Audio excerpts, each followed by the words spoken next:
Causative verb এবং কগনিট verb এই দুটো কিন্তু সিমিলার না, এই দুটোর মধ্যে কিন্তু বিস্তর ফারাক আছে। হ্যাঁ, পজিটিভ ভার্ব হচ্ছে যখন সাবজেক্ট নিজে কাজ না করে অন্যকে দিয়ে কাজটি করায় তখন আমরা বলছি পজিটিভ ভার্ব। যেরকম আমরা প্রায় বলে থাকি নাবেদকে দিয়ে চুল কাটালাম, দোপাকে দিয়ে জামা কাপড় ধোয়ালাম। হ্যাঁ, সে আমাকে দিয়ে কাজটি করালো।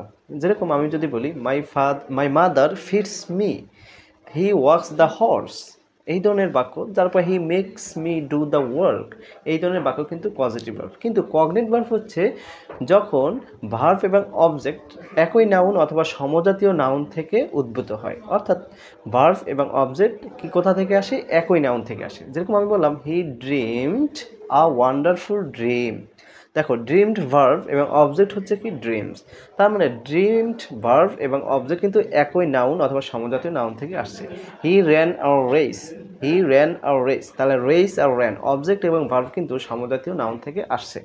এই কারণে কগনিট ভার্ব হচ্ছে যখন যখন ভার্ব এবং অবজেক্ট একই নাউন অথবা সমজাতীয় নাউন থেকে আসে তখন সেটা কগনিট। আর পজিটিভ ভার্ব হচ্ছে যখন সাবজেক্ট নিজে কাজ না করে অন্যকে দিয়ে কাজটি করায় তখন আমরা সেটাকে বলছি পজিটিভ ভার্ব।